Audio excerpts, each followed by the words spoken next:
Lubog po ba kayo mga bossing ko sa utang at hindi na malaman kung paano kayo makakaahon sa utang?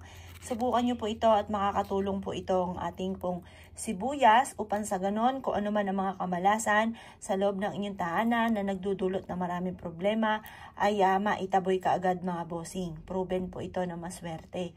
Ito po mga bossing ko, ang ating sibuyas ay i-slice nyo lamang or yung ganito lamang, pero mas maganda i-slice nyo siya kasi yung amoy po nito huhunab po yan sa buong bahay po ninyo or sa inyong negosyo.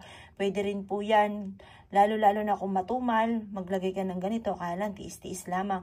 Kaya gawin nyo ito ng maaga. Sa umaga nyo siya gawin mga bossing. Ngayon po, para po sa umaga pa lamang, nahigop na negatibong enerhiya, at kung ano man yung halimbawa, may karamdaman sa miyembro ng pamilya, or kaya po sa inyong mga empleyado, may karamdaman, mag-slice ka ng bawang, bagamat mabaho at amoy putok, pero hihigop ito ng negative energy, maging mga karamdaman at kamalasan mga bossing.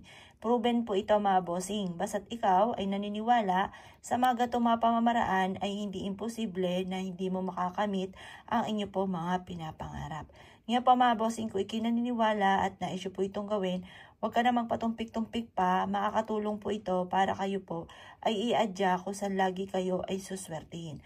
Yan po mga bossing ko, ugaliin din natin, bukod po sa itong ating pong sibuyas, ugaliin po natin ang pagsasabi ng mga salitain ng mga magaganda. Gagaling na ako sa aking karamdaman, magkakaroon ako ng maraming pera, at hindi na ako mamalasin. Imbis na kamalasan ay puro swerte ang darating sa buhay ko. Ganon ang mga pag-wish, huwag kang gagamit na sana. At lagi ka namang ia-adya nito kung saan lagi ikaw ay suswertihin. Kaya kung ikinaniwala at naisyo po itong gawin, ay siya mga bossing, lumarga po kayo at makakatulong po ito para kayo po ay laging maging mapera at lagi po kayong maswerte at hindi po minamalas. Kaya kung ikinaniwala ay siya mga boss, good luck po sa inyo po lahat.